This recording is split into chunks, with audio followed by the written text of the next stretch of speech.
بسم الله. السلام عليكم ورحمة الله وبركاته.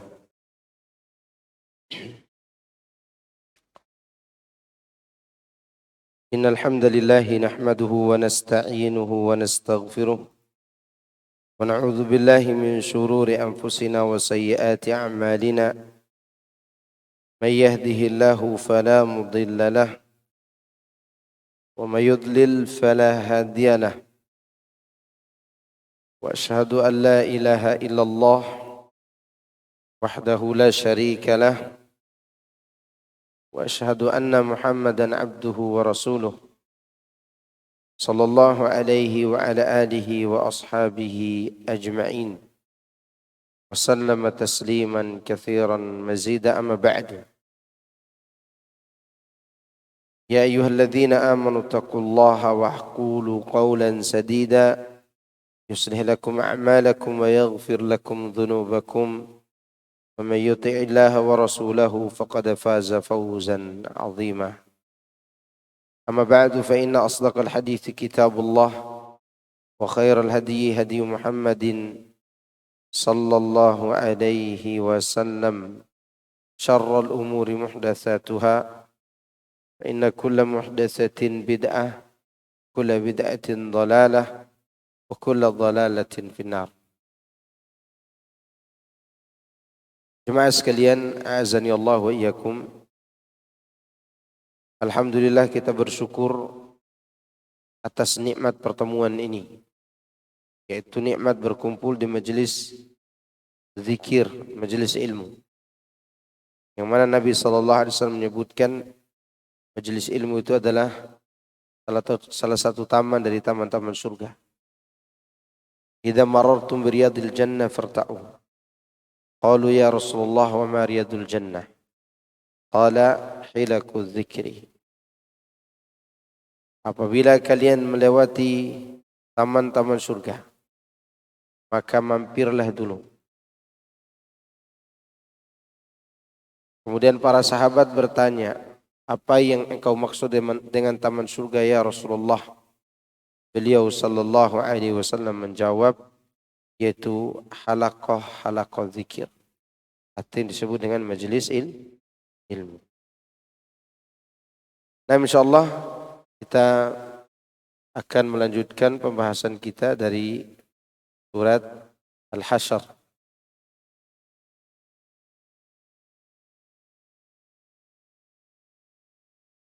Kita akan melanjutkan pembahasan dari surat Al-Hasyr. Surat Al-Hasyr ayat 18. A'udzu billahi minasy syaithanir rajim. Ya ayyuhalladzina amanu ittaqullah.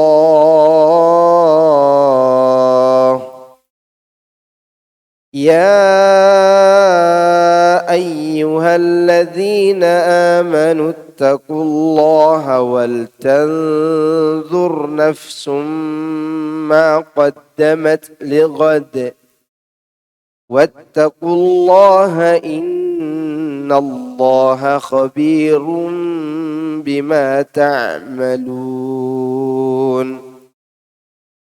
ولا تكونوا كالذين نسوا الله فأنساهم أنفسهم أولئك هم الفاسقون. لا يستوي أصحاب النار وأصحاب الجنة. أصحاب الجنة هم الفائزون.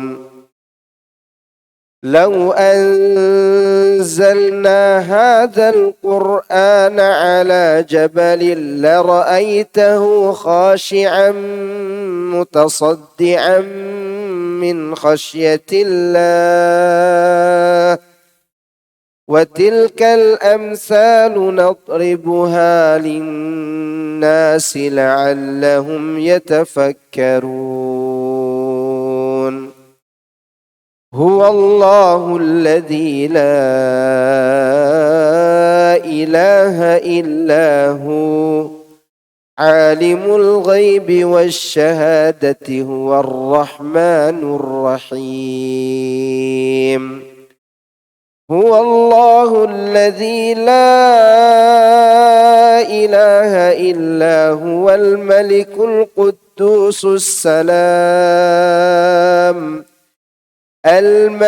القدوس السلام المؤمن المهيمن العزيز الجبار المتكبر سبحان الله عما يشركون هو الله الخالق البارئ المصور له الأسماء الحسنى يسبح له ما في السماوات والأرض وهو العزيز الحكيم.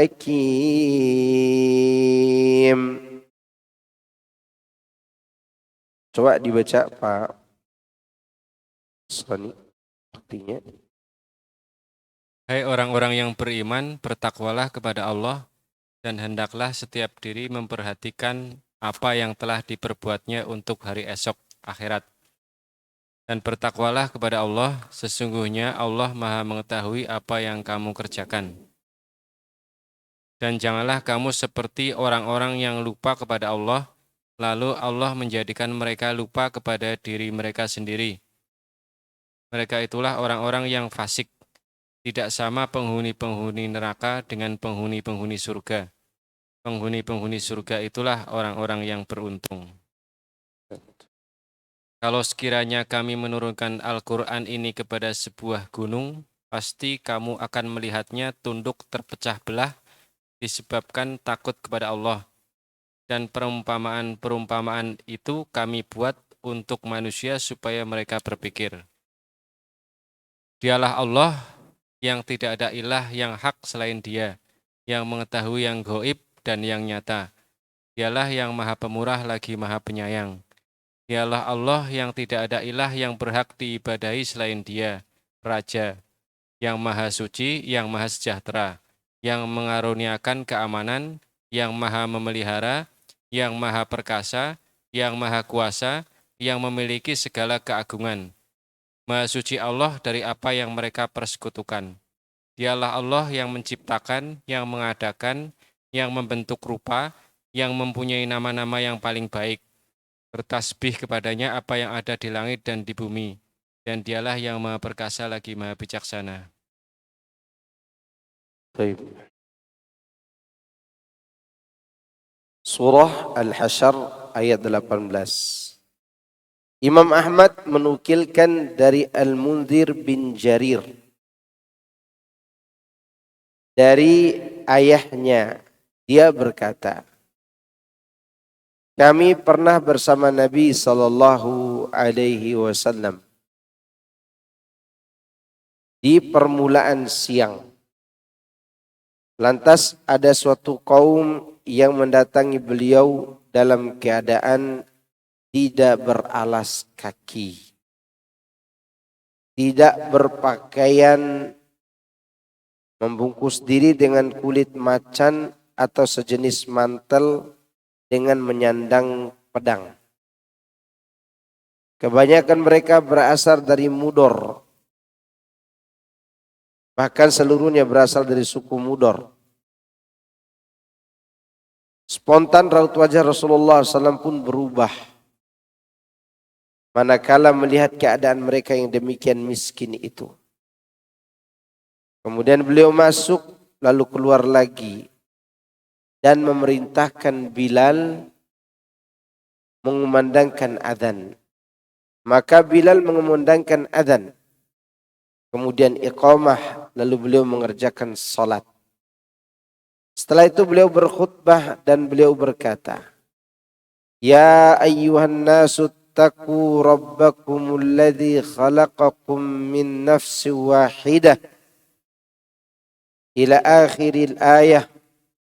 وقرأ الآية التي في الحشر ولتنظر نفس ما قدمت لغد تصدق رجل من ديناره من درهمه من ثوبه من صاع بره من صاع تمره حتى قال ولو بشق تمرة. Wahai sekalian manusia,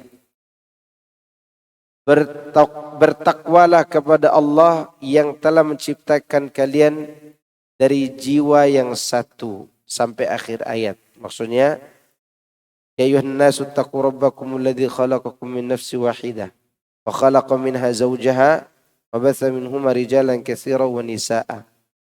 Wattaqullaha alladzi tasaaluna bihi wal arham innallaha kana 'alaikum raqiba. Itu ini maksud. Kemudian beliau membaca ayat di dalam surat Al-Hasyr. Wal tanzur nafsum ma qaddamat lighad. Dan hendaklah jiwa itu memperhatikan apa yang telah dia perbuat untuk hari esok. Seseorang menyedekahkan sebagian dari dinar dan sebagian dari dirham, pakaian, satu sok gandum atau satu sok korma. Hingga akhirnya beliau mengatakan, ittaqin nara walau bisyikki tamratin. Jagalah diri dari api neraka, walaupun hanya satu belah butir kurma. Sebelah butir kurma. Kemudian seorang dari kaum Ansar datang membawakan satu kantong. Hampir saja telapak tangannya tidak mampu mengangkatnya. Maka dia memang tidak mampu. Lalu orang-orang pun mengikutinya. Sehingga aku melihat dua tumpukan dari makanan dan pakaian. Dan aku pun melihat wajah Rasulullah SAW berseri-seri. Bagaikan benda yang disepuh emas. Kemudian beliau bersabda, man sanna fil islami sunnatan hasanah falahu ajruha wa ajru man amila biha ba'dahu min ghairi an yanqusa min ujurihim syai'a wa man sanna fil islami sunnatan sayyi'atan kana alaihi wizruha wa wizru man amila biha min ghairi an yanqusa min auzarihim syai'un. Barang siapa yang memulai suatu sunnah yang baik dalam Islam, maka baginya pahala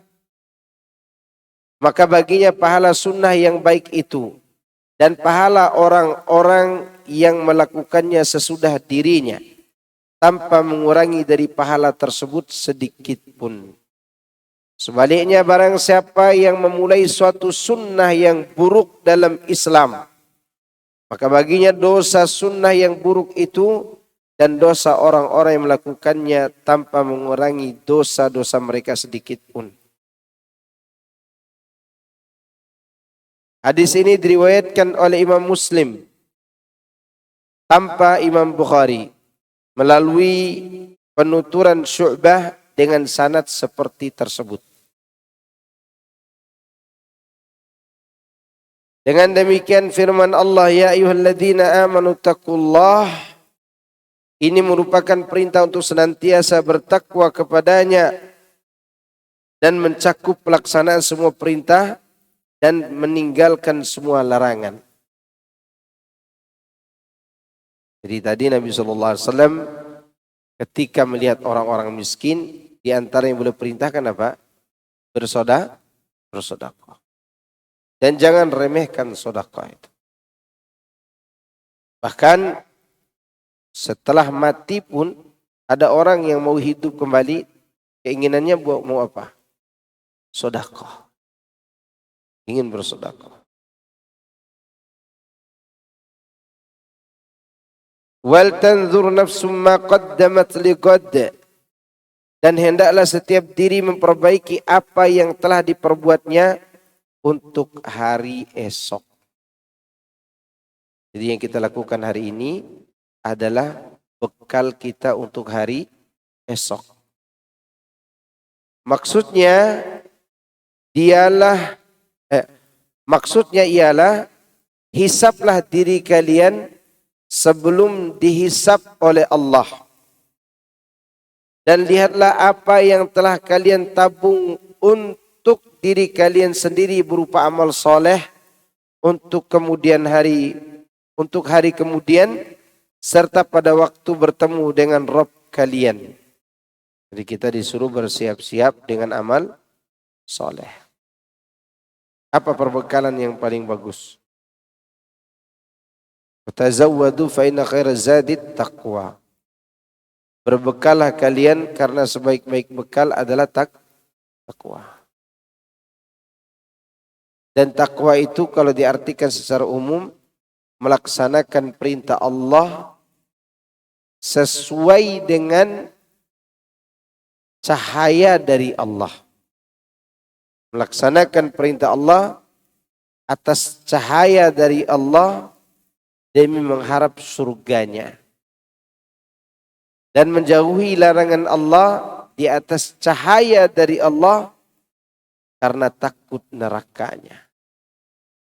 Dan mengerjakan perintah Rasulullah di atas cahaya yang dibawa oleh beliau dari Allah karena mengharap surga Allah Subhanahu wa taala. Serta menjauhi larangan beliau di atas cahaya pula. Artinya takwa yang benar adalah menjalankan perintah sesuai dengan ilmu dan menjauhi larangan juga di atas ilmu. Karena ada orang yang menjalankan perintah tapi tidak dianggap takwa. Contoh, menjalankan perintah seseorang yang tidak memiliki dalil terhadap perintah tersebut. Atau menganggap seorang itu tidak boleh dibantah. Ini juga larangan yang tidak berdasarkan ilmu. Maka semua harus berdasarkan apa? Ilmu. Baru dikatakan takwa. Dan di antara bentuk ketakwaan kita mengingat apa yang kita telah perbuat untuk hari esok. Itu yang kita harus ingat selalu. Makanya orang-orang yang selamat setelah dihisap nanti, mereka mengungkapkan begini, di antaranya, inni dhanantu anni mulaqin hisabiyah. Dulu di dunia, aku yakin diriku akan dihisap. Maka dia pun beramal soleh.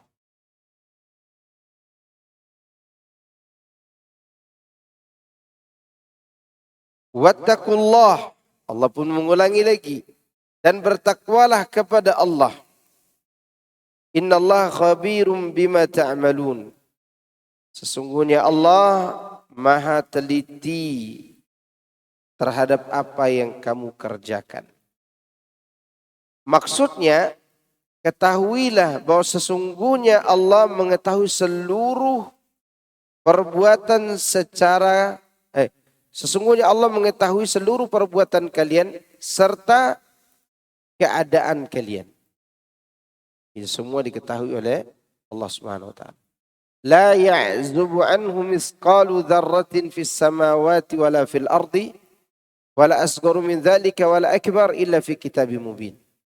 Tidak ada sesuatu pun yang tersembunyi dari pantauan Allah. Walaupun dia sebesar biji sawi, entah ditaruh di langit atau di bumi, atau lebih kecil dari itu, atau lebih besar lagi, semuanya sudah tercatat di dalam kitab yang nyata. Tidak ada sedikit pun yang tersembunyi dari dirinya, baik perkataan yang kecil maupun yang besar, baik perkara yang kecil maupun perkara yang besar. Wala takunu kalladzina nasullaha fa ansahum anfusahum. Dan janganlah kalian seperti orang-orang yang lupa kepada Allah.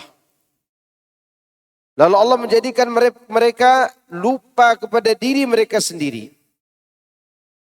Yakni, janganlah kalian lupa berzikir kepada Allah. Sehingga dia pun akan menjadikan kalian lupa berbuat untuk kepentingan diri kalian sendiri. Itu perbuatan yang bermanfaat bagi kalian di akhirat kelak. Karena sesungguhnya balasan itu sesuai dengan amal perbuatan. Jadi ada peringatan nih, terutama kita yang hidup di zaman ini. Efek daripada lupa terhadap berzikir,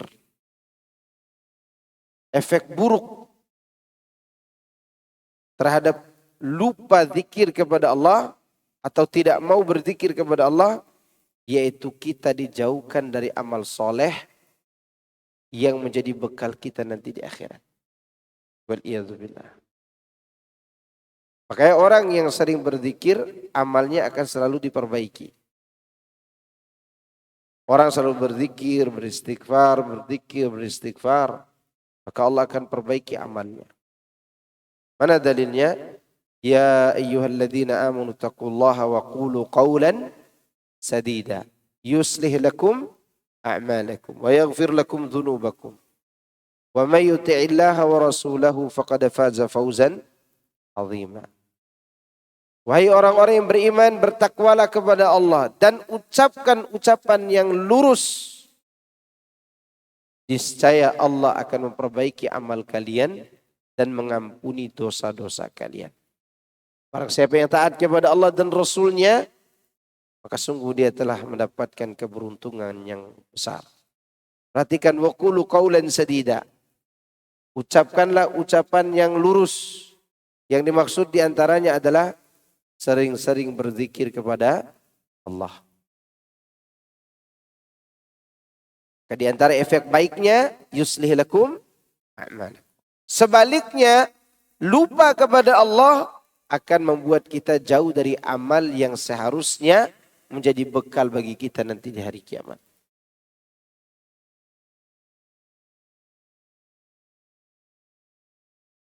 Allah mengatakan ulaika humul fasikun. Mereka itulah orang-orang yang fasik. yakni orang-orang yang keluar dari ketaatan kepada Allah, yang binasa pada hari kiamat nanti dan merugi pada hari pembalasan.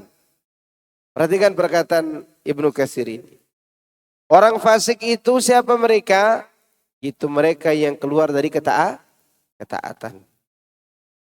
Tambahannya, mereka keluar dari ketaatan untuk melakukan kerusakan. Itu fasik.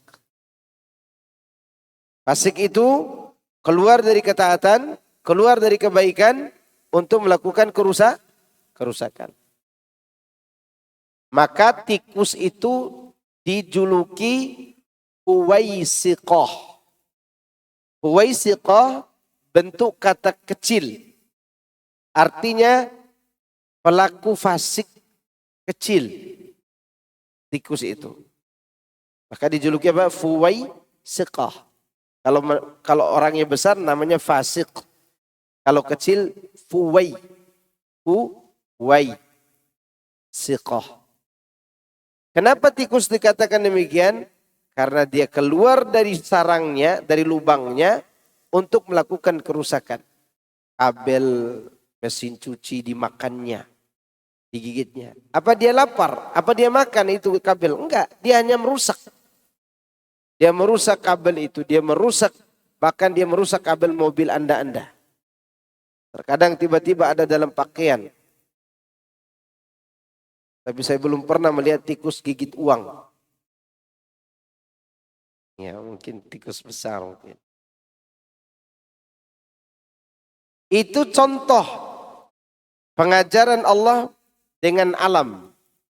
Di mana fasik itu artinya keluar dari kebaikan untuk melakukan kerusakan.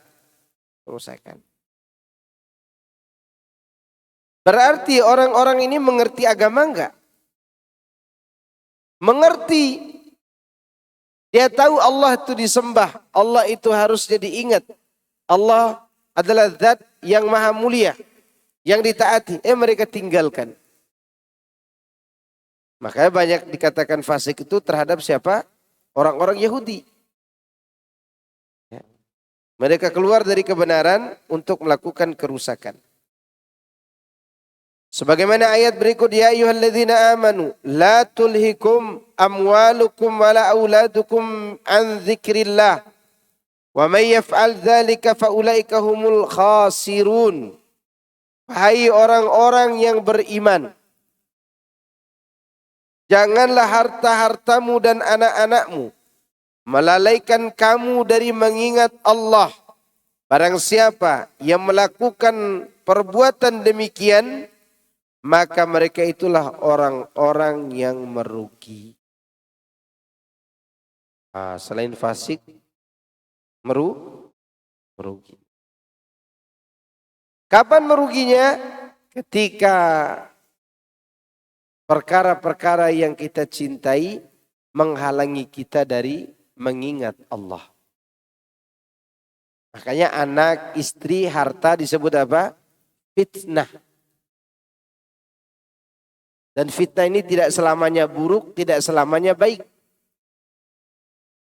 Fitnah yang disebut oleh Allah dari anak, istri, dan harta tadi. Kapan dia buruk? Apabila dia menghalangi kita dari beribadah kepada Allah. Kapan dia baik? Apabila dia digunakan untuk mentaati Allah. Atau mendorong kita untuk taat kepada Allah. Contoh, istri.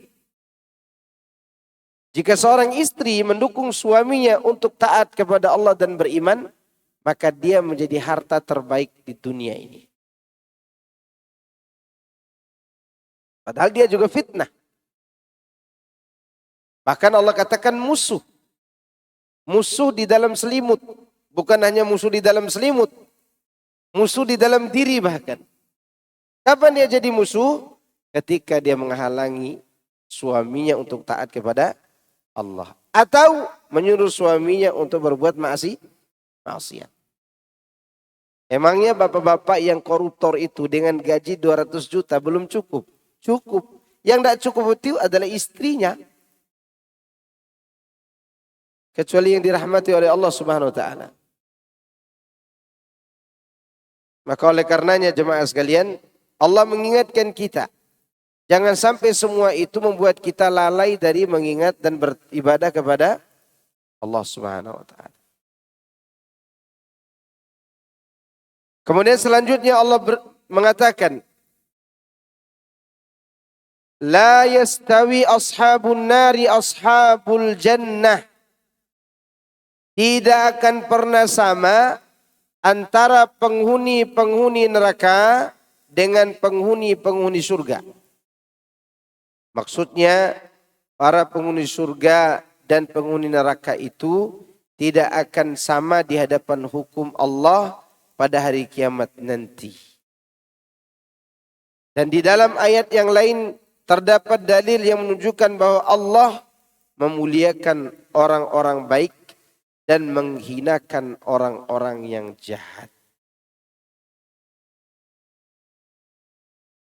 Oleh sebab itu di sini Allah berfirman, ashabul jannati humul faizun. Penduduk-penduduk surga itu adalah orang-orang yang beruntung, yakni orang-orang yang selamat dan terbebas dari azab Allah. Gak bisa kita bayangkan pada hari kiamat nanti tiba-tiba Allah membebaskan kita dari azabnya. Padahal kita ini banyak melakukan dosa. Makanya mereka bersenang-senang, bergembira. Coba perhatikan. Ada dua cerita yang diceritakan oleh Allah sendiri dan cerita oleh Nabi SAW tentang orang yang berbahagia padahal dia melalui keadaan yang begitu menegangkan. Yang Allah ceritakan di dalam suratul Haqqah. Dan ini cerita Rasulullah SAW yang menyambungnya cerita itu dalam penjelasan beliau. Siapa orang ini? Di mana Allah katakan, فأما من أوتي كتابه بيمينه فأما من أوتي كتابه بيمينه فيقول هاؤم اقرءوا كتابيه. Adapun orang yang menerima kitab dengan tangan kanannya, dia katakan, silakan baca ini kitab. Silakan kalian baca kitab. Padahal orang ini diceritakan Nabi SAW sebelumnya telah mengira bahwa dirinya akan dilemparkan dalam api neraka. Karena orang ini termasuk golongan ashabul yamin yang dihisab hanya ditanya satu pertanyaan. Apa pertanyaan tersebut? Disuruh mengakui dosa-dosa yang telah dia lalui. Allah menyembunyikan hisabnya. Tidak dilihat oleh siapapun, yang tahu antara dia dengan Allah saja. Kata Allah ketika ditampakkan satu lembaran dosanya dan semua dosa itu memenuhi lembaran tadi. Lalu Allah bertanya, afalta dzamba kadza wa kadza? Apa kau telah melakukan dosa ini dan itu? Dia jawab, ayya rabbi na'am. Ya. Aku telah melakukannya. Sampai berkali-kali Allah bertanya, lalu dia pun mengira bahwa dirinya akan dilemparkan dalam api neraka. Tiba-tiba Allah berkata kepadanya, ay abdi, laqad satartuha alaika fid dunya wa ghafartuha lakal yaum. Wahai hambaku, sesungguhnya dosamu itu aku tutup waktu di dunia dulu. Dan hari ini aku mengampuninya. Maka terbanglah kitabnya mengarah kepadanya dan dia mengambil kitabnya itu dengan tangan kanannya. Maka dialah orang yang berkata tadi, saking gembiranya. Kemudian orang kedua yang diceritakan juga oleh Nabi SAW, yaitu orang yang terakhir kali selamat dari sirat atau dari neraka. Dia melewati sirat yang tipisnya lebih tipis dari rambut, lebih tajam dari pedang, lebih licin dari batu yang berlumut, dan lebih gelap dari gelapnya malam. Yang dibutuhkan oleh kita pada saat itu, pelita cahaya. Maka yang terakhir kali melewati sirat itu adalah seorang laki-laki yang membawa cahaya sebesar jempol kakinya. Kadang hidup, kadang mati. Dan dia berjalan sehari di atas sirat seperti 1000 tahun dia hidup di dunia. Bayangkan sejauh apa itu sirat. Kemudian dia pun selamat dalam kondisi tubuhnya sudah habis dihalau, disambar oleh api neraka. Terluka, terbakar, tapi dalam kondisi selamat. Maka karena keselamatannya itulah dia bergembira. Dia menghadap kepada neraka. Tabarakalladzi najjani minki. Sungguh maha suci Allah yang telah menyelamatkan aku darimu wahai neraka. Wa faddalani ala katsirin mimman khalaqa tafdila. Dan dia memberi aku keutamaan yang tidak diberikan kepada siapapun. Dia mengira dia selamat sendiri. Padahal yang telah melalui dia sudah banyak. Ada yang seperti kilatan petir, ada yang sekejap mata, ada yang terbang seperti burung, ada yang secepat angin, ada yang berlari seperti kuda yang paling cepat, ada yang berlari seperti pelari yang paling cepat, ada yang berjalan. Sampai ada dia ini yang berjalan jatuh bangun. Karena selamat dari neraka dia berbahagia. Lalu bagaimana dengan kebahagiaan orang-orang yang mendahulunya? Bagaimana dengan kebahagiaan orang-orang yang masuk surga? Dia tidak masuk sendiri di surga itu, tapi dipertemukan dengan sanak kerabat dan keluarganya. Dipertemukan dengan istrinya, dipertemukan dengan anaknya, bahkan dengan orang tuanya dia dipertemukan. Satu tempat. Makanya ada ayat yang mengatakan, udkhulul jannata antum wa azwajukum tuhbarun. Silakan kalian masuk surga bersama istri-istri kalian dalam keadaan berbahagia. Menikmati surga. Maka itu kita cari. Masuk ke dalam surga. Dan itu membuat kita bahagia. Maka kata para ulama ahli tafsir, kenapa Allah tidak membedakan tempat suami, istri, dan anak padahal amal mereka di dunia berbeda? Untuk membalas kebaikan orang yang berada di atas derajat tertinggi tersebut, Allah tambah dengan dipertemukan dengan keluarganya. Maka ada seorang bapak-bapak dalam riwayat Ibnu Majah heran. Kenapa diberikan derajat yang tinggi padahal amalnya tidak sampai ke derajat itu. Apa kata Allah? Hadza min istighfari waladika saleh.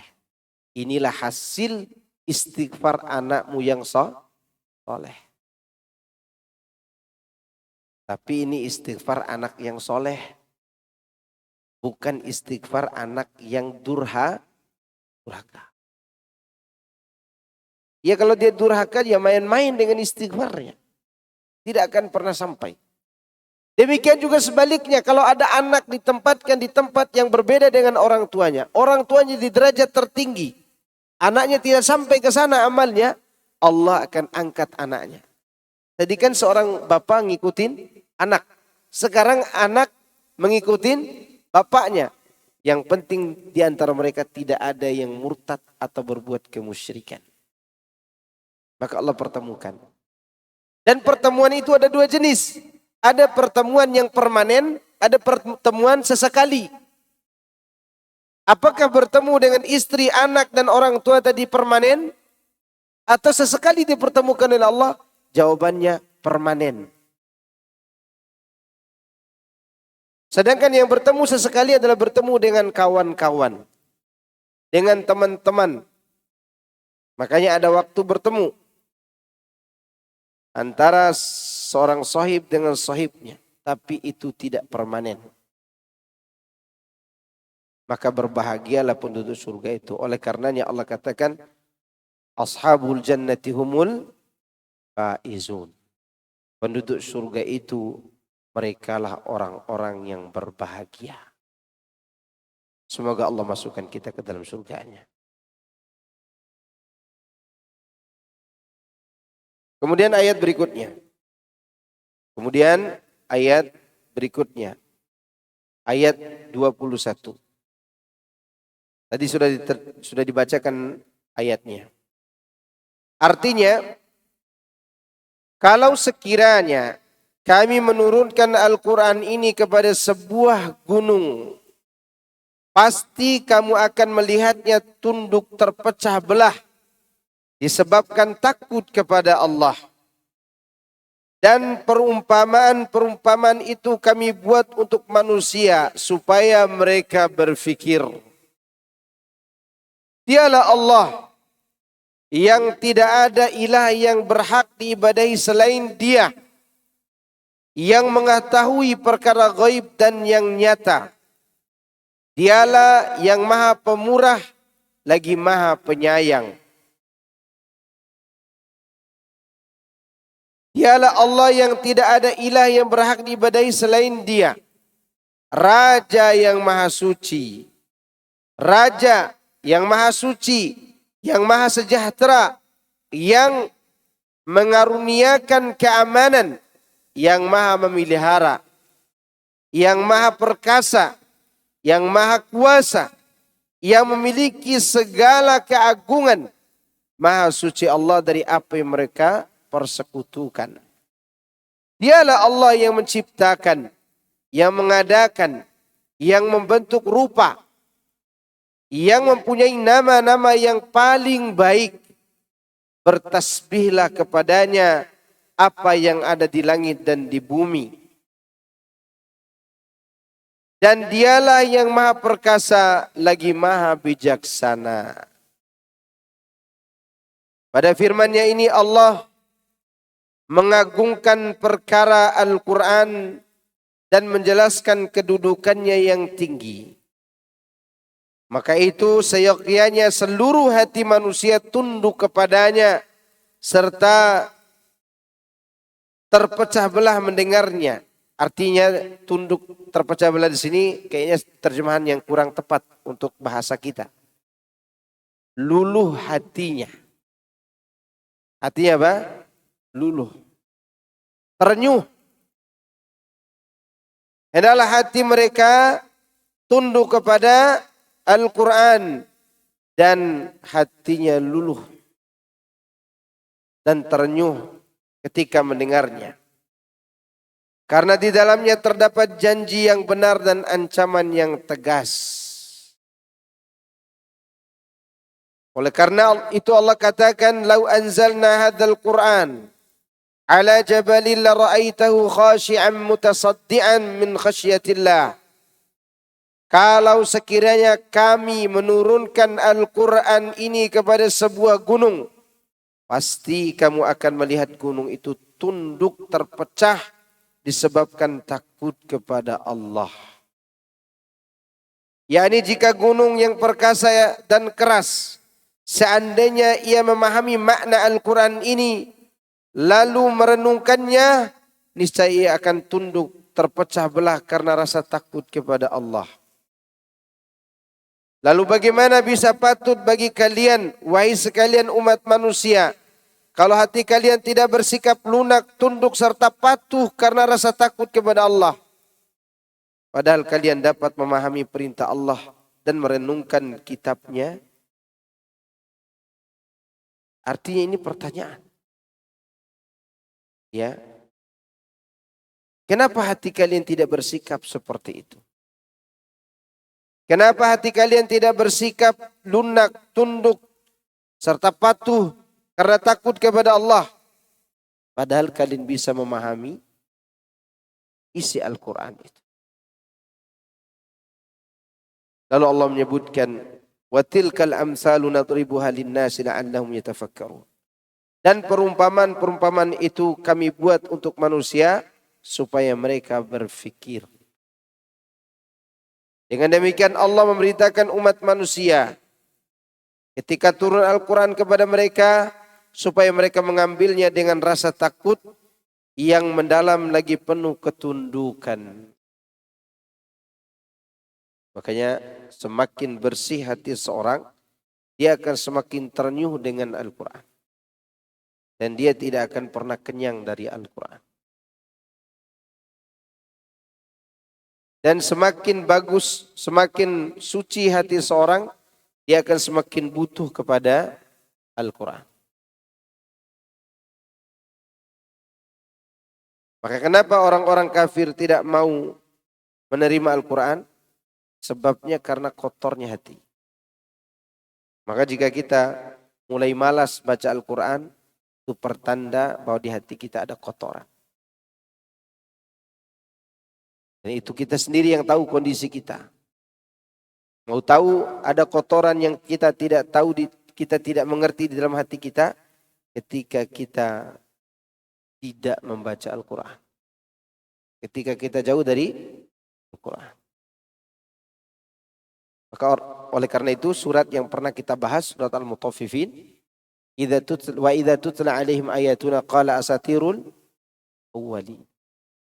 Kalla bal rana ala qulubihim ma kanu yaksibun. Apabila dibacakan kepadanya ayat-ayat kami, dia berkata, asatirul awwalin. Dicari alasan. Cari apa? Alasan. Agar tidak membaca Al-Quran. Kalau mereka kan alasannya dengan mendustakan. Kalau kita banyak alasannya. Alasan ibu-ibu capek karena masak, capek karena cuci, capek ngurus suami. Capek mikirin suami yang ada di luar rumah. Sehingga lupa baca apa? Quran. Suami juga demikian, alasannya berbagai macam. Capek cari uang, capek sibuk, capek dimarahi bos. Sekarang capek mikirin sapi kurban. Lupa dengan apa? Ayat-ayat Allah. Waliyadzubillah. Dan Allah memotivasi orang-orang yang berdagang bahwa mempelajari dan mengamalkan Quran itu adalah perdagangan yang tidak akan rugi. Kalau sekarang ini ada perdagangan yang kita tinggalkan, kita sedang berdagang saat ini. Tapi sekarang kita berdagang dengan siapa? Dengan Allah. Yang mana Allah akan membayar dagangan kita dengan bayaran yang menguntungkan. Siapa yang mengatakan bahwa seorang hamba yang baca Quran dan pelajarinya sedang berdagang? Ya Allah sendiri. Coba antum lihat di dalam Al-Quran. Surat Fatir. Allah katakan, Innal ladzina yatluna kitaballahi wa aqamus salah wa anfaqu mimma razaqnahum sirran wa alaniyah وأنفقوا مما رزقناهم سرا وعلانية يرجون تجارة لن تبور ليوفيهم أجورهم ويزيدهم من فضله إنه غفور شكور. Allah katakan di ayat 29 surat Fatir dan ayat 30. Sesungguhnya orang-orang yang selalu membaca kitabullah yaitu Al-Quran dan melaksanakan solat dan menginfakkan sebagian rezeki yang kami anugerahkan kepadanya dengan diam-diam dan terang-terangan, merekalah yang mengharapkan perdagangan yang tidak akan pernah merugi. Baca Quran itu kita sedang apa? Berdagang. Transaksinya dengan siapa? Dengan Allah. Coba untuk perhatikan susunan ayatnya ya. Baca Quran, mendirikan sholat, berinfak. Apa pesan moralnya? Baca Quran untuk diamalkan supaya menunaikan hak Allah dan hak manusia. Hak Allah yang mana? Mendirikan sholat. Dan ibadah-ibadah yang lainnya. Hak manusia yang mana? Menginfakkan harta, sebagian harta kita kepada mereka.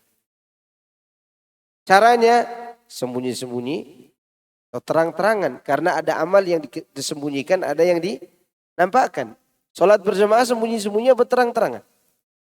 Terang-terangan. Ada sebagian orang kalau infak eksperimen. Kalau sholat sembunyi-sembunyi.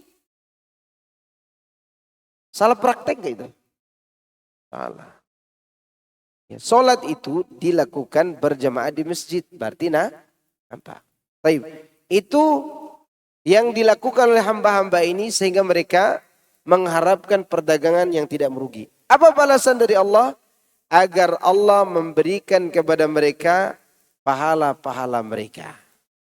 Dengan sempurna. Tidak sampai di situ saja. Wa yaziduhum min fadli. Diberi tambahan karunia.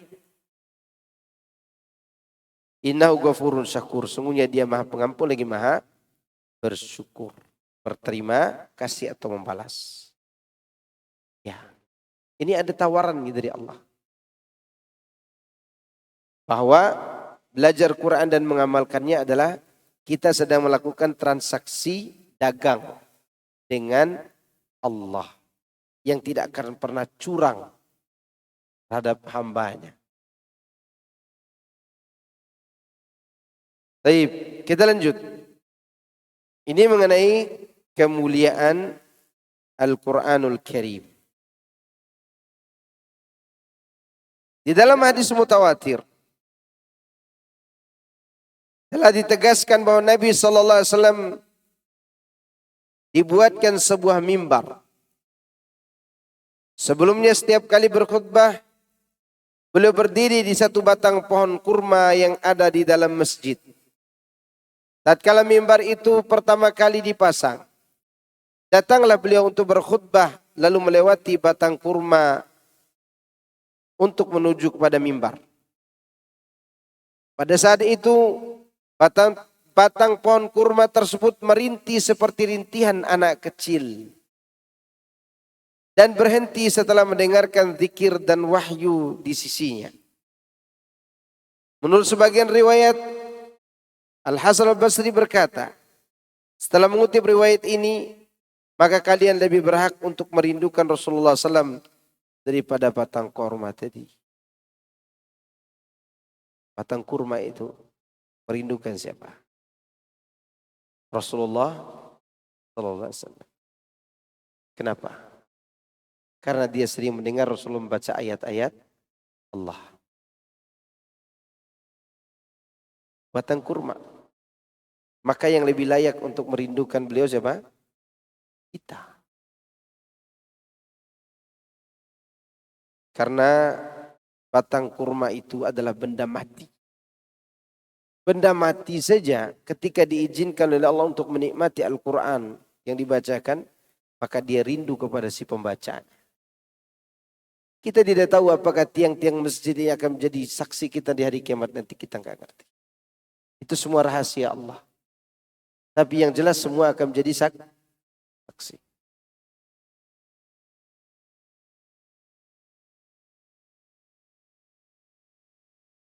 Demikian pula ayat suci ini. Seandainya gunung-gunung yang tuli tersebut mendengar dan memahami firman Allah, pasti ia akan tunduk dan terpecah belah karena takut kepadanya. Lalu bagaimana dengan kalian? Padahal kalian telah mendengar dan memahami semua firman Allah. Allah berfirman, wa inna minal hijarati lama yatafajjaru minhul anhar. Wa inna minha lama yashaqqaqu fayakhruju minhul ma. Wa inna minha lama yahbitu min khasyatillah. Padahal di antara batu-batuan itu sungguh ada yang mengalir sungai-sungai daripadanya. Dan di antaranya lagi sungguh ada yang terbelah. Lalu keluarlah mata air darinya.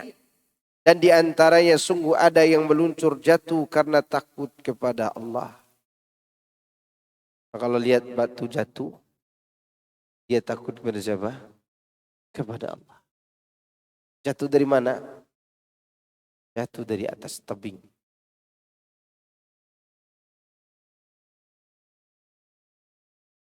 Huwallahu alladzi la ilaha illahu alimul ghaibi wasyahadah huwar rahmanur rahim. Dialah Allah yang tidak ada yang berhak diibadahi dengan benar selain Dia. Yang maha mengetahui yang gaib dan yang nyata. Dialah yang maha pemurah lagi maha penyayang. Allah memberitahukan bahwasannya tidak ada yang berhak diibadahi dengan benar kecuali Allah. Karena itu tidak ada Rabb melainkan hanya Dia semata. Dan tidak ada sesembahan bagi semesta alam kecuali Dia. Segala sesembahan selain darinya adalah batil. Dan bahwasanya Dia maha mengetahui segala yang gaib dan yang tampak. Artinya Dia mengetahui seluruh ciptaan. Dia mengetahui seluruh ciptaan ini. Baik yang nampak atau baik yang tampak oleh pandangan kita maupun yang tidak tampak. Tidak ada sesuatu pun yang tersembunyi darinya, baik di muka bumi maupun di langit, kecil maupun besar, bahkan semut kecil yang berada di kegelapan sekalipun dilihat oleh Allah.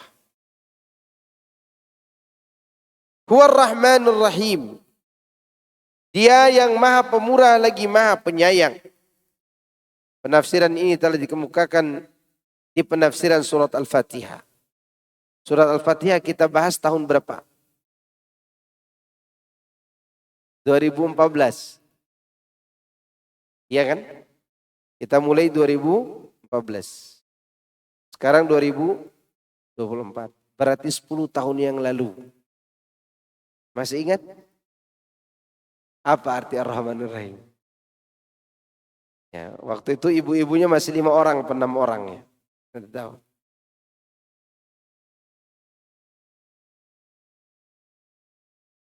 Pembahasan tentang Ar-Rahmanur Rahim sudah dibahas pada suratul Fatihah pada 10 tahun yang lalu kurang lebih. Yang artinya Ar-Rahmanur Rahim itu dzur rahmatil wasi'ah wa dzur rahmatil wasilah. Ar-Rahman artinya pemilik rahmat yang luas, itu mencakup seluruh makhluk.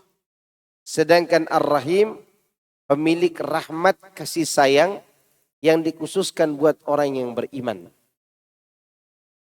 Makanya cara Allah menyayangi orang yang beriman bermacam-macam.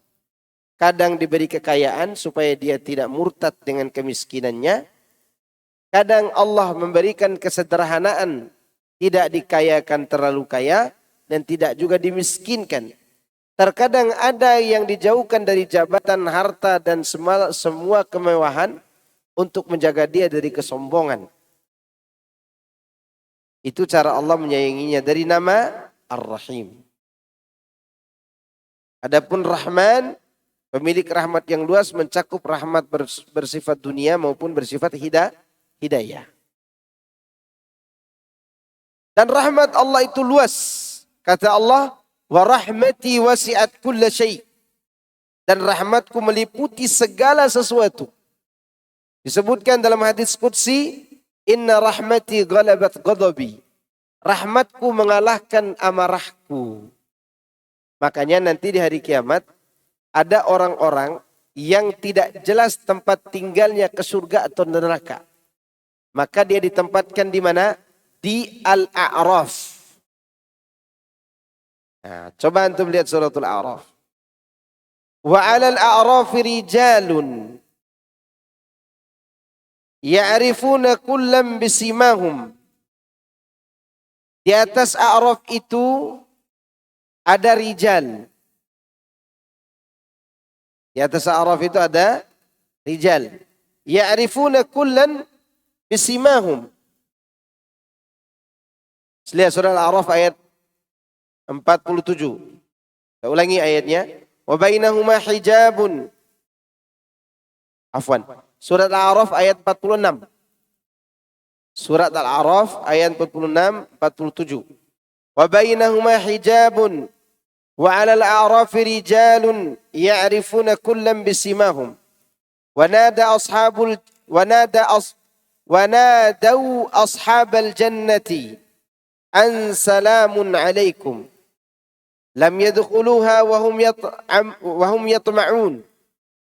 Wa idza surifat absaruhum tilqa'a ashabin nar qalu rabbana la taj'alna ma'al qaumi zalimin. Dan di antara keduanya, yaitu di antara surga dan neraka, ada tabir pembatas. Di atas A'raf, tempat yang tertinggi, ada orang-orang yang saling mengenal, masing-masing dengan tanda-tandanya.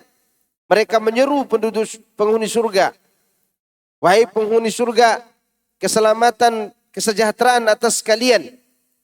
Sedangkan mereka belum dapat masuk ke dalam surga, tetapi mereka ingin segera masuk. Berarti belum masuk. Dan apabila wajah mereka dipalingkan ke arah neraka, mereka berkata, wahai Rabb kami, jangan engkau tempatkan kami bersama orang-orang zalim.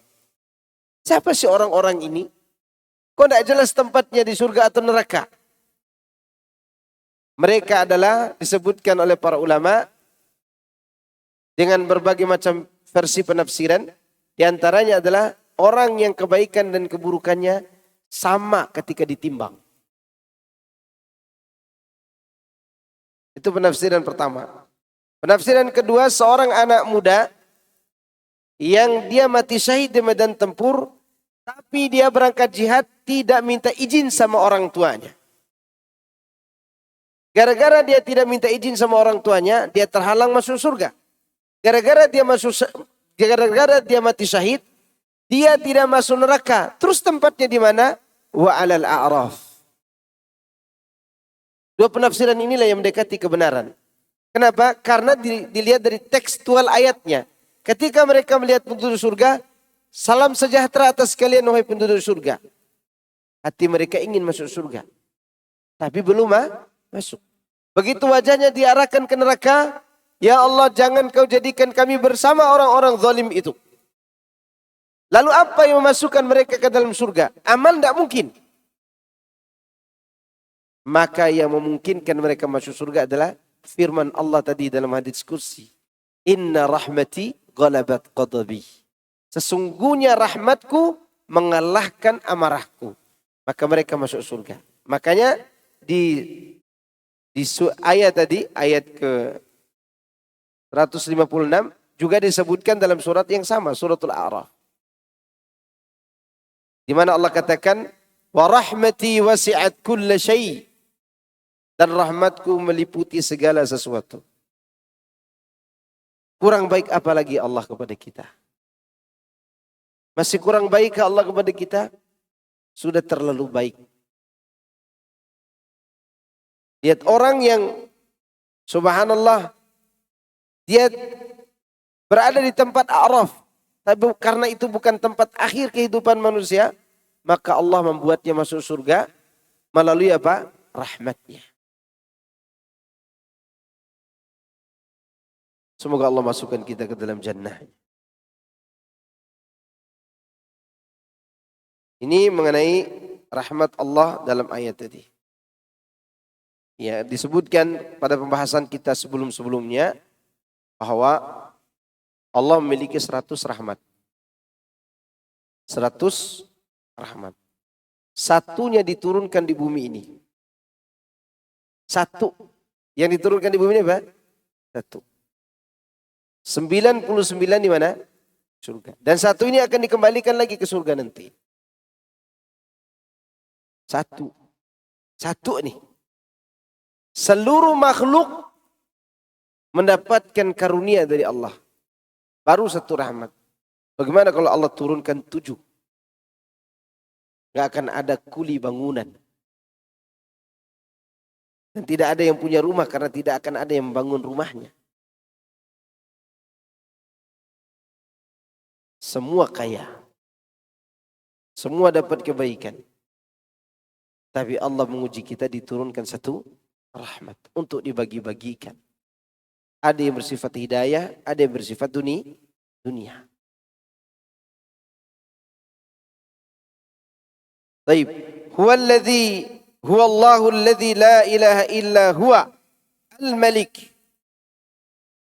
Dialah Allah yang tidak ada ilah yang berhak diibadahi kecuali Dia, Sang Raja. Yakni yang menguasai segala sesuatu. Mengendalikan semuanya tanpa ada rintangan dan juga halangan. Al-Quddus, yang Maha Suci. Wahab bin Munabbih berkata, yang dimaksud dengan Al-Quddus, At-Tahir, yang Maha Bersih. Mujahid dan Qatadah pun mengemukakan, yakni Al-Mubarak, yang Maha Suci. Ibnu Jurair berkata, disucikan oleh para malaikat yang mulia. Maksudnya adalah dipuji dan disanjung. Kalimat ini, kalimat Al-Quddus atau Subhanallah atau yang lainnya adalah ungkapan mensucikan Allah, untuk mensucikan Allah dari segala kekurangan termasuk kebutuhan. Makanya kalau ada orang mengatakan Allah beristiwa di atas arasy, berarti dia butuh kepada arasy. Siapa yang mengatakan begitu? Allah tidak pernah butuh sama arasy. Arasy itu bukanlah makhluk yang dibutuhkan oleh Allah. Justru terbalik. Arasy membutuhkan Allah. Ada berapa malaikat pemikul arasy? Nada. Jumlah malaikatnya ada berapa? Wa yahmilu arsyahu fawqahum yawma idin samaniyah. Samaniyah berapa? 8. 8 di sini ada 2 penafsiran. Pertama jumlah 8 orang, kedua 8 kelompok. Ya. Tapi 8 orang yang benar. Itu yang benar, yang dekat benar. Malaikatnya sebesar apa?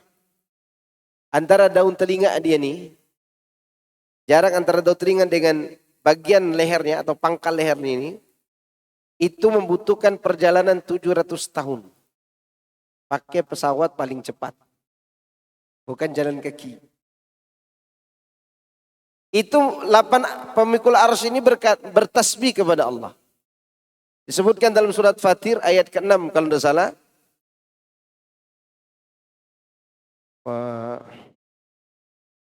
Alladzina yahmiluna al-arsya wa man hawlahu yusabbihuna bihamdi rabbihim.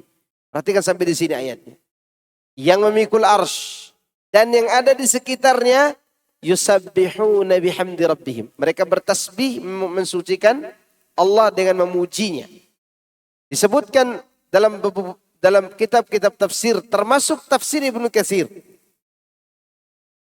Yang dimaksud adalah malaikat ingin memberitahukan kepada seluruh makhluk, Allah tidak butuh kepada kami.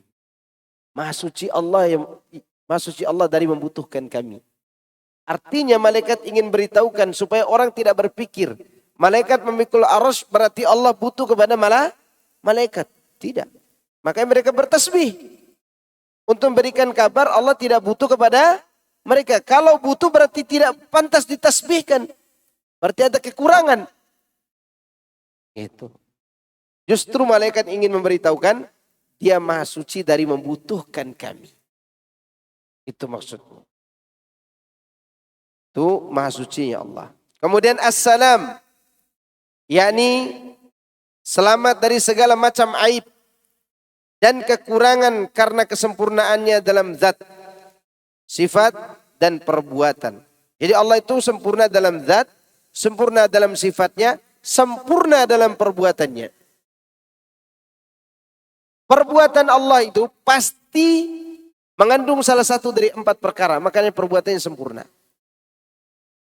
Entah di dalamnya ada keadilan. Atau ada kemaslahatan. Ada rahmat. Dan ada hikmah. Ada 4. Keadilan. Kemaslahatan. Rahmat. Keadilan. Karena nanti kalau kita tidak memahami 4 hal ini, orang akan mencela terhadap perbuatan Allah. Contoh, Allah mendatangkan bencana alam. Bencana alam ada yang suka nggak? Gempa bumi gitu. Gempa 9, sekian. Ya. Ada yang suka? Nggak ada yang suka. Tapi ingat, ini perbuatan yang sempurna. Kalau kita memandang dari 4 perkara tadi. Kenapa Allah datangkan gempa? Untuk mengingatkan orang-orang yang berbuat dosa. Ini keadilan Allah. Atau untuk memperbaiki keadaan orang yang berbuat dosa. Atau ada hikmah di balik itu. Atau di situ ada rahmat buat orang-orang yang berbuat kebaikan. Karena orang yang berbuat kebaikan diuji juga dengan apa? Dengan musibah. Itulah Allah Subhanahu wa taala maha sempurna. Dia sempurna dalam zat. Ya, zat Allah tidak perlu diragukan lagi. Makanya kenapa tidak bisa dilihat di dunia. Terlalu sempurna dan terlalu indah. Allah itu kalau bisa dilihat di dunia ini, maka hancurlah dunia. Makanya Allah tidak menampakkan diri. Kan ketika kaum Nabi Musa meminta, kami ingin lihat Allah dengan mata kepala kami. Disambar halilintar oleh mereka. Disambar halilintar oleh mereka itu disambar oleh halilintar. Mati semuanya. Lalu dihidupkan kembali. Mati mereka. Tidak sanggup kita lihat Allah di dunia. Maka dia maha sempurna. Sempurna zatnya. Karena yang paling indah itu akan membuat hati kita terpukau. Ta'ajub. Dan ta'ajub itu akan membuat kita kadang pingsan. Ya enggak? Makanya jangan kata Allah yang kita lihat di dunia. Kalau ada satu bidadari, dia turun di kaki langit. Dan mungkin dia berada di ujung langit sana. Cantiknya akan terlihat dari sini. Dan kita mati gara-gara lihat itu. Bukan hanya laki-laki yang mati, ibu-ibu pun ikut mati. Itu keindahan makhluk Allah di surga. Apalagi keindahan Allah. Makanya zatnya sangat indah. Sempurna. Demikian juga sifat-sifatnya. Tidak ada yang tercela. Kemudian al-mu'min. Dia yang memberikan keamanan. Itu arti al-mu'min. yakni membenarkan hamba-hambanya yang beriman dalam keimanan mereka kepadanya. Allah memberikan keamanan. Baik. Al-Muhaimin yang maha memelihara. Al-Muhaimin artinya maha memelihara. Ada juga yang mengartikan memantau seluruh amal perbuatan makhluknya. Ada juga yang maknakan mengawasi mereka. Allah selalu mengawasi perbuatan kita. Kemudian Al-Aziz yang maha perkasa. Perhatikan ya, Allah itu maha perkasa, mampu berbuat apa saja. Tapi dia tidak serta-merta menghukum orang-orang berbuat salah. Iya enggak? Yakni terhadap segala sesuatu dengan menguasai dan menundukkannya. Karenanya dia tidak dapat dicapai oleh siapapun lantaran keperkasaannya, keagungan, kemuliaan dan kebesarannya. Maka itulah Allah berfirman, Al-Jabbarul Mutakabbir. Yang maha kuasa yang memiliki segala keagungan. Yakni tidak patut kebesaran kecuali baginya.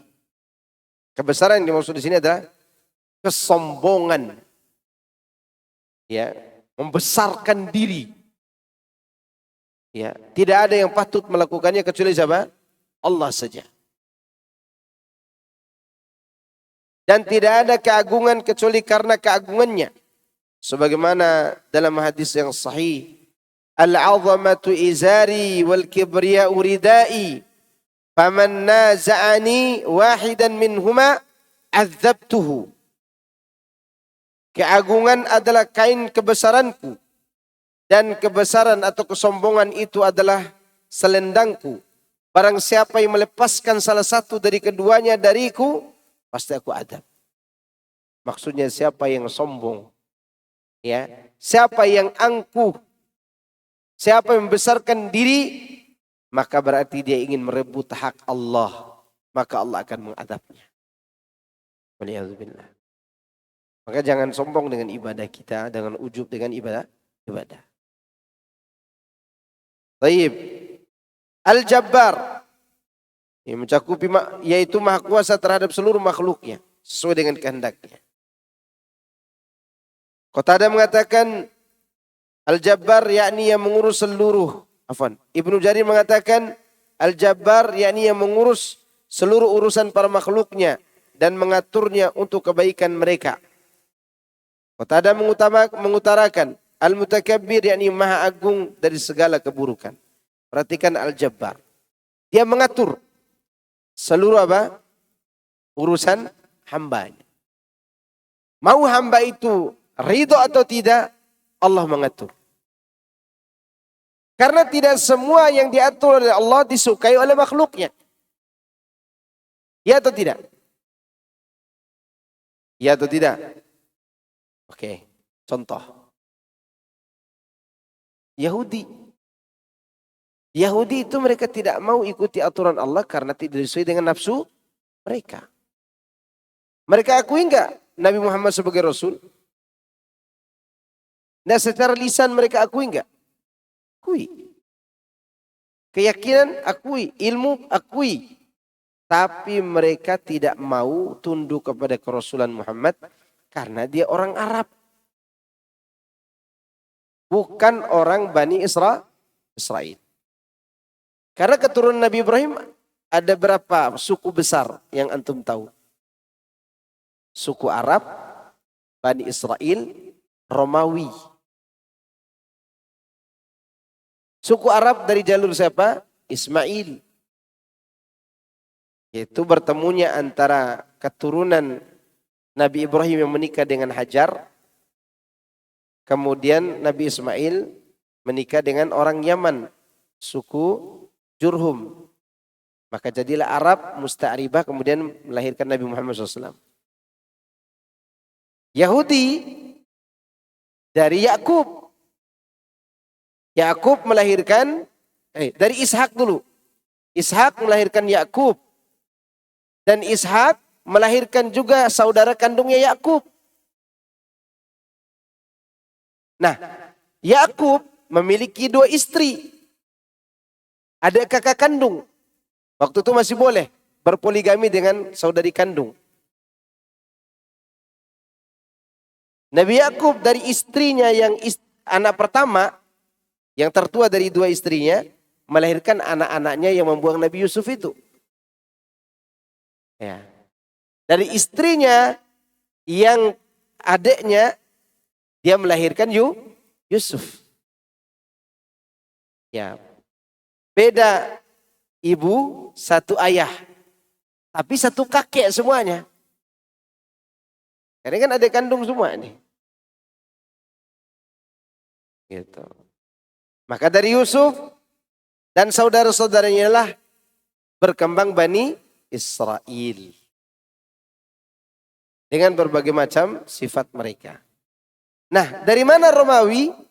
Dari jalur saudara kandungnya Yakub. Kemudian melahirkan anak-anak yang kemudian menjadi orang-orang Romawi.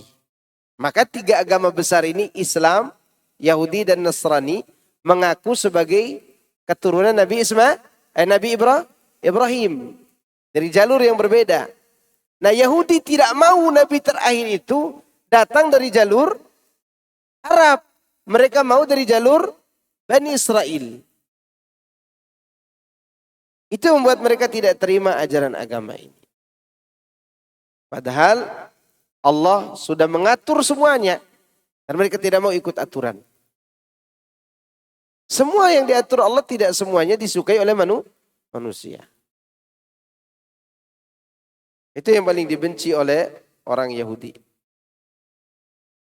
Tetapi kita sebagai hamba Allah, ketika tahu dia Al-Jabbar, dia mengatur semuanya, dia membuat aturan syariat maupun takdir, sami'na wa ta'na. Selesaikan urusan. Apa keyakinan kita? Iya, dia maha kuasa. Terserah dia. Lagian dia berkuasa seperti itu tidak menzalimi kita kok. Bahkan dia memberikan kepada kita apa yang kita tidak minta. Kalau pagi-pagi antum berdoa di waktu tahajud, pernah minta oksigen. Ya Allah, hari ini aku butuh 5 liter oksigen. Atau 5.000 liter. Ada yang minta begitu? Tapi diberi oleh Allah. Begitu Allah beri aturan kepada kita, masih mau protes juga? Tidak boleh. Oleh karenanya, aturan itu harusnya kita tunduk kepadanya. Sami'na wa ta'ana. Saya analogikan begini. Ada 5 orang pegawai. Memiliki bos. Bos itu namanya Pak Mashkur misalnya. Karena Bu ada 5. A, B, C, D, E, F, G kita. Kelima-limanya setiap datang ke kantor, saya kasih bonus. 1 orang 5 juta. Bonusnya 1 orang 5 juta untuk 1 bulan. Gaji pokoknya 30 juta 1 orang. Siapa yang datang cepat dikasih bonus 5 juta. Terus dilakukan seperti itu. Suatu hari saya tugaskan kepada 5 orang ini tugas yang menurut mereka tidak layaklah untuk kita yang bekerja di perusahaan kaya. Saya suruh 5-limanya, kalian berlima besok pagi bersihkan got. Got yang ada banyak kepala tikusnya itu. Dalam pikiran mereka ini bos menggaji kita 30 juta sebulan. Karena hanya cepat sedikit pergi kerja dikasih tambahan bonus 5 juta. Apakah kelima orang ini akan mengatakan jorok bos? Ya. Tanpa berpikir berapa tambahan bonusnya mereka akan kerjakan. Kenapa? Karena itu adalah pemberian dari seorang, perintah dari seorang apa? Bos. Yang selama ini yang memberikan mereka gaji 30 juta. Ditambah bonus 5 juta kalau cepat datang. Anaknya disekolahin. Istrinya dikuliahin. Ya. Tukang sayurnya dibuat datang ke 5 rumah orang itu. Tidak perlu mereka ke pasar. Maka apakah kelima orang itu akan protes? Tidak. Dia tidak akan protes. Kalau ada yang protes, bahlul enggak? Bahlul. Siapa yang tidak kerjakan besok dipecat. Kira-kira dia mau enggak dipecat? Dia akan datang. Lalu kenapa Allah tidak kita gitukan? Dia beri kita mata, beri kita telinga, beri kita tubuh yang sempurna, bernapas dengan lega. Coba Allah ambil 5 menit aja oksigennya. Hitung gak kita ini? Itu. Mati kita semua. Dia hanya suruh kita ini, aturan saya ini harus diikuti. Senang atau tidak senang, harus ikut. Itulah yang dimaksud dari Al-Jabbar. Dia bebas memberi aturan. Tentunya dia memberi aturan dengan penuh hikmah. Setelah itu Allah katakan, Subhanallahi amma yusyrikun. Maha suci Allah dari apa yang mereka persekutukan. Yani tidak layak Allah itu disamakan dengan makhluk. Wallahul khaliqul bari'ul musawwir. Dialah Allah sang pencipta yang mengadakan dan yang membentuk rupa. Tiga kata ini kata ahli tafsir, kata ahli ilmu. Kalau disebutkan bersamaan, al-khaliq artinya perencanaan. Apa yang mau diciptakan. Sedangkan al-bari mengadakan. Sedangkan al-musawwir membentuk apa yang diadakannya. Misalnya Allah berencana menciptakan Pak Asrani. Sebelum diciptakan, ketika tiga kata ini disebut bersama, maka dilakukan al-khalqu, perencanaan. Bahwa yang akan dicipta nanti Asrani. Lalu setelah direncanakan, diadakan. Tidak sekedar diadakan, karena nanti yang ada monyet, ada babi, ada singa, ada kambing, ada sapi, kan begitu. Bagaimana caranya? Allah bentuk. Dibentuk seperti ini. Berarti bentuk manusia. Ya. Itu kalau nama-nama ini disebut bersamaan. Tapi kalau disebut Al-Khaliq saja, tanpa ada Al-Bari dan Musawwir, maka maknanya memasuki semuanya. Masuk pada semua tiga nama ini. Selain menciptakan, dia mengadakan dan membentuk.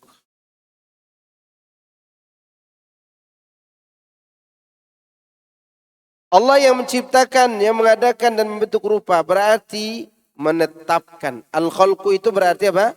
Menetapkan. Adapun al-bar'u yaitu al-bari berarti melaksanakan yang dia tetapkan, yang dia rencanakan. Dan mewujudkan apa yang telah dia wujudkan. Mewujudkan segala apa yang telah dia tetapkan untuk diwujudkan di alam ini. Dan tidak setiap yang menetapkan dan menyusun mampu melaksanakan serta mewujudkannya kecuali Allah. Ana mau nanya, manusia punya rencana enggak? Punya. Kira-kira semua rencananya bisa terwujudkan enggak? Enggak bisa. Ada orang berencana misalnya mau membangun rumah 2 lantai. Bahkan dia sudah membuat rumah 2 lantai itu dengan dicor bagian atasnya. Sampai dia mati, dia tidak mewujudkan lantai keduanya. Ada enggak? Ada. Ya. Tetapi kalau Allah sudah berencana, Allah akan menyusun langit 7 lapis. Pasti dia akan mengadakannya dan membentuknya. Dan tidak ada yang bisa melakukan seperti itu kecuali Allah saja. Dengan demikian al-khalqu berarti menetapkan, sedangkan al-faryu berarti melaksanakan, yaitu al-bari'u. Al-khaliqul bari'ul musawwir. Ini masih berkaitan dengan nama-nama ini. Sebenarnya penafsiran yang paling bagus ini yang disebutkan di sini. Al-khaliqu yang menetapkan rencana, al-bari'u yang mengadakan, al-musawwir yang membentuk. Nah. Lahul asma'ul husna, bagi dialah nama-nama yang paling baik. Asma'ul husna, al-husna adalah bentuk kata muannas dari kata ahsanu. Dari kata ahsanu, ahsanu mudzakarnya. Ahsanu artinya paling baik. Hasan artinya baik. Hasanah artinya baik. Tapi husna paling baik. Hasan baik untuk laki-laki. Hasanah baik untuk perempuan. Artinya untuk bersifat muannas. Ahsanu paling baik. Al-husna paling baik juga. Ya, kan dia muannas. Disebutkan ada nama Allah yang bila dihafal 99 itu, maka pelakunya dijanjikan masuk surga. Di antara nama-nama Allah disebutkan dalam hadis Rasulullah SAW, Inna lillahi ta'ala tis'atan wa tis'ina isman, mi'atun illa wahidan, man ahsaha dakhala al-jannah, wa huwa witrun yuhibbul witra. Sesungguhnya Allah memiliki 99 nama, 100 kurang 1. Barang siapa dapat menghitungnya, menghafal dan mengamalkannya, maka dia akan masuk surga. Allah itu ganjil, dia menyukai yang ganjil. Allah itu satu maksudnya. Perhatikan ya, ini bukan pembatasan. Nama Allah itu ada berapa? Itu bukan pembatasan. 99 itu yang dianjurkan menghafal dan mengamalkannya. Kalau saja ada yang menghafal 99 dan bisa mengamalkan isinya, maka dia akan masuk surga. Apalagi menghafalnya sampai lebih dari 99. Paham gak sampai sini? Nanti yang punya kitab Fikih Asmaul Husna, tulisan Profesor Dr. Syekh Abdul Razak, itu disebutkan 100 lebih nama di dalamnya. Ada nama-nama yang disepakati oleh para ulama, ada yang diperselisihkan apakah itu nama Allah atau tidak. Nanti coba dibaca kembali itu buku. Iya. Dan itu buku kitab yang sangat bagus menjelaskan tentang Asmaul Husna. Bagus banget. Dibaca berulang-ulang, buku itu menenangkan jiwa, menenangkan hati. Serasa hidup kita ini enjoy gitu. Dikasih sederhana, ya, dia aturan Allah. Nah, mungkin Allah mengabaikan kita. Gitu. Ini mengenai nama-nama Allah yang husna. Ini panjang sekali nih 99 nama ini. Jadi hadis ini yang menyebut Wallahu alladzi la ilaha illa huwar rahmanur rahim sampai ar-rasyidus sabur, ini hadisnya dhaif. Jadi yang menyebut rincian ini hadisnya apa? Dhaif. Tetapi hadis yang menyebutkan siapa yang menghafal 99 nama itu hadisnya sahih. Lafadznya sampai di situ. Kalau datang lafadz rinciannya, ini dianggap dhaif oleh para ulama. Maksudnya nama-nama ini saja yang dihafal, padahal nama Allah lebih daripada 100 nama, bahkan tidak terhitung banyaknya. Maka boleh memilih nama yang mana saja. Yang penting 99. Kemudian yusabbihu lahu ma fis samawati wal ard. Bertasbih kepadanya apa yang ada di langit dan di bumi. Ini menunjukkan bahwa segala sesuatu bertasbih kepada Allah Subhanahu wa taala. Maka Nabi Yunus alaihissalam dia mengucapkan tasbih di dalam perut ikan paus karena mendengar semua isi laut bertasbih kepada Allah. Maka dia pun tasbih lagi, la ilaha illa anta subhanaka inni kuntu adh-dhalimin.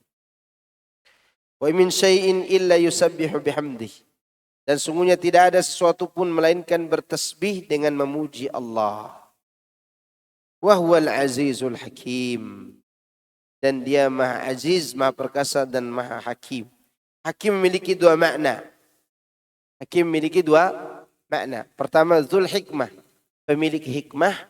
Yang kedua, dzul hukmi, pemilik hukum. Hakim ada dua makna. Sang pemilik hikmah dan sang pengatur hukum. Maka sering diterjemahkan yang maha bijaksana. Orang yang bijaksana pasti itu dia punya. Dia kuasai hukumnya dengan hikmah. Baru dia dikatakan apa? Bijaksana. Tapi saya kira cukup itu yang bisa Anda sampaikan. Adapun hadis ini hadis berkaitan dengan masih berkaitan dengan ayat itu. Allah Maha bijaksana lagi Maha perkasa lagi Maha bijaksana. Tafadhal, ada pertanyaan?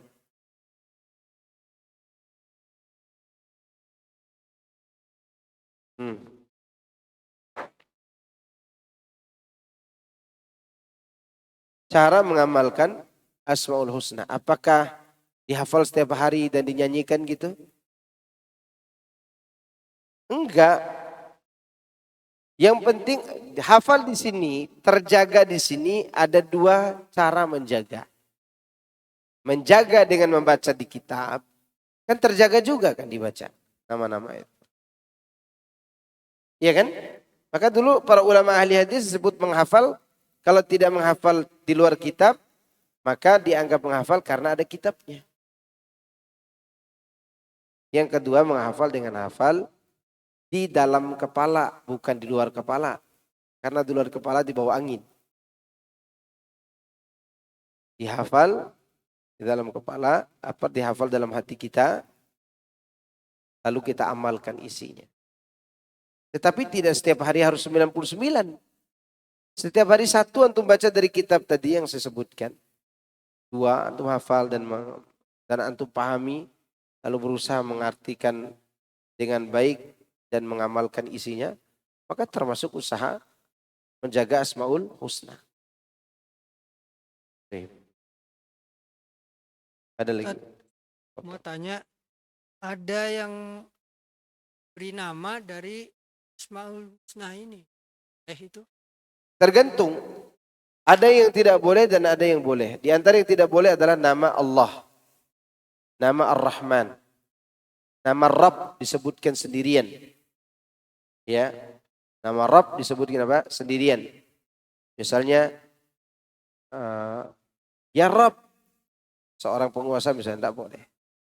Kalau bapaknya Ahmad Hakim gitu. Ahmad Hakim boleh. Hakim boleh menamakan seorang. Kan boleh menamakan seorang sebagai hakim. Tetapi kehakiman Allah dengan dia tidak sama. Sama dengan Rauf. Rauf nama siapa? Nama Allah. Dan Allah menamakan Nabi-Nya sebagai Rauf juga. Wabil mu'minin Raufur Rahim. Rahim juga boleh. Rahim juga boleh. Ada beberapa nama diantaranya yang paling penting adalah nama yang berkaitan dengan usul Asmaul Husna. Yaitu Allah, Rabb dan Ar-Rahman. Ya. Ada juga yang lain seperti Al-Awwalu wal-Akhiru. Tak boleh dinamakan kepada seorang. Dua nama itu. Maksudnya digabungkan. Itu nama yang harus disebut bersamaan. Al-Awwalu wal-Akhir. Apakah boleh berkurban untuk orang yang sudah meninggal? Jawabannya, kalau dia berwasiat untuk dibelikan hewan kurban, maka belikan. Tapi kalau tidak ada wasiatnya, maka dia tidak diperbolehkan berkurban atau membelikan hewan kurban atas kepemilikan dia. Tapi cukup dia ikut serta dalam pahala kurban orang yang hidup. Misalnya dia ibu atau bapak yang telah meninggal, maka yang berkurban adalah yang hidup. Dan kurban ini termasuk ibadah ahliyah, ibadah keluarga. Satu anggota keluarga yang melakukan, maka semua sudah masuk di dalamnya. Karena ada ibadah jamaatan, ya, sosial, seperti misalnya menetapkan waktu sholat, itu tugas pemerintah. Atau menetapkan Idul Fitri dan Idul Adha, itu tugas apa? Pemerintah yang menetapkan. Atau jadi imam sholat, yang jadi imam satu orang, untuk sosial banyak orang. Jadi imam berapa orang? Satu. Ya. Itu sifatnya ibadah jadi imam itu adalah ibadah yang sifat sosial untuk orang banyak. Ada ibadah yang untuk satu keluarga. Yang melakukannya satu orang dan meliputi semua keluarganya. Yaitu ibadah kurban. Ibadah apa? Kurban. Maka Nabi SAW kalau sembelih kambing dua atas nama dia sendiri pemiliknya. Tapi istri-istri dan anaknya ikut serta dalam pahala. Nabi tidak pernah menyembelih Ya Allah, ini dari Aisyah, ini dari Ummu Salamah, ini dari Sofia, ini dari Hafsah. Ya. Karena ibadah itu ibadah dilakukan oleh seorang seorang pemimpin keluarga. Dan orang tua yang sudah meninggal boleh dimasukkan dalam pahala. Tapi tidak boleh dibelikan untuk kepemilikan. Kecuali sekali lagi dia berwasiat sebelum meninggal. Apakah amalan-amalan baik yang kita lakukan termasuk baca Al-Quran akan sampai terhadap orang tua yang meninggal? Iya. Imam Syafi'i mengatakan demikian. Bacaan anak yang soleh akan sampai hadiahnya kepada orang tuanya. Demikian juga amal baik-baiknya. Kenapa? Karena dia termasuk usaha orang tua. Assalamualaikum Ustaz, mohon penjelasan kembali. Kapan terjadi adanya kaum Yahudi dan keturunan Nabi siapa dan berkaitan dengan dan keterkaitan dengan Bani Israel. Yahudi itu sejak dulu, sejak dilahirkannya Nabi Yakub memiliki 2 istri. Istrinya itu adik kakak, dua-duanya. Nabi Yakub kepengen menikahi adiknya saja. Tapi dalam tradisi keluarga istrinya itu tidak boleh seorang adik menikah sebelum kakaknya. Ternyata kakaknya ini juga suka kepada Nabi Yakub. Nabi Yakub sukanya kepada adiknya. Karena adiknya wanita istri keduanya Nabi Yakub ini cerdas, baik dan lembut orangnya. Dan lebih cantik. Dia punya kelebihan semuanya. Nabi Yakub memilihnya. Yang kakaknya bukan tidak cantik, dia cantik. Dia juga lembut, tapi tidak seperti adiknya. Nah, oleh ibu mertuanya Nabi Yakub, tidak boleh kau nikahi adiknya sampai kakaknya kau nikahi dulu. Maka dinikahilah oleh Nabi Yakub kakaknya, lalu adiknya. Ya, setelah itu kakaknya itulah yang melahirkan nantinya keturunan Romawi. Bukan Romawi. Keturunan Nabi Yakub dari kakak-kakak Nabi Yusuf yang membuangnya ke dalam sumur tua itu. Ya. Yang melahirkan Romawi kakaknya, saudara kandungnya Nabi Yakub. Ya, Nabi Yakub punya 2 istri. Istri pertamanya melahirkan anak-anak yang membuang Nabi Yusuf ya di dalam sumur.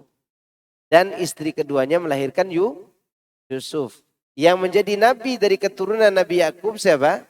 Yusuf. Ya. Tapi secara keturunan mereka semua disebut Bani Israel, baik Yusuf maupun saudara-saudaranya yang membuang ke dalam sumur tadi. Maka sampai pada zaman Nabi Musa, Bani Israel itu tetap sekeluarga dengan Nabi Musa. Tidak tahu Nabi Musa ini keturunan mana, wallahu a'lam ya. Tapi yang jelas Nabi Musa adalah keturunan dari Yakub. Apakah dari Yusuf atau saudara-saudaranya Yusuf? Nah, Nabi Musa itu datang setelah 3 abad. 3 generasi setelah Nabi Yusuf. Yusuf di bawahnya baru Nabi Musa. Dan mereka tetap dikatakan Bani Israel. Dan kenapa di zaman sebelum Nabi Musa diutus, Bani Israel ditindas oleh Firaun? Padahal dulu waktu zaman Nabi Yusuf, yang menguasai Nabi Yusuf siapa? Firaun juga. Karena kesolehan Nabi Yusuf, Firaunnya jadi baik. Kenapa orang-orang yang ditinggal Nabi Yusuf itu mendapat Firaun yang jahat karena keturunan-keturunan dari abang-abangnya tadi sombong-sombong di Mesir. Sehingga orang Mesir sendiri geram melihat mereka. Sehingga Allah menguji mereka dengan Firaun yang zalim.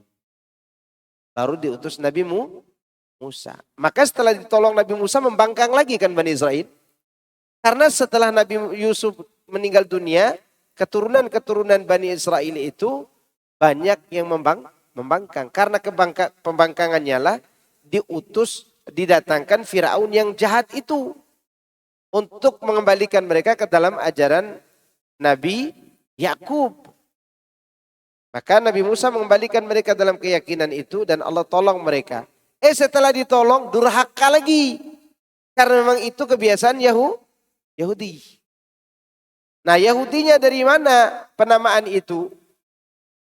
Kan tadinya Bani Israel. Ada yang mengatakan Yahudi itu diambil dari kata Yahuda. Salah seorang dari orang-orang yang membuang Nabi Yusuf itu. Ada juga yang mengatakan Yahudi itu diambil dari kebiasaan mereka. Kalau baca kitab, mereka beginikan kepala. Ini dalam bahasa Arab tahawwada yatahawwadu. Ya, kalau dijulukan Yahudi. Yahudi itu orang yang menggerakkan kepala ketika baca kitab. Antum pernah lihat videonya? Kan sering begini mereka.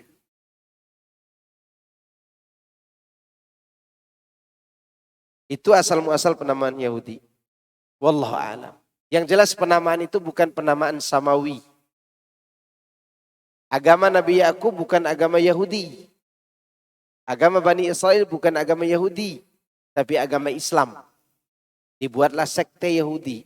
Sama dengan kita di Indonesia, ormas tertentu sudah mengaku sebagai agama. Ormas inilah agama itu, kan begitu. Nah, khawatirnya 200 tahun yang akan datang akan muncul agama ormas ini. Karena ungkapan tadi. Maka manusia itu dikembalikan semua kepada Islam. Itu Bani Israel tadi. Dan saya kira cukup. Coba. Ada lagi. Itu udah jam 10 lewat. 11 lewat. Silakan satu lagi. Supaya antum tidak kecewa pulang.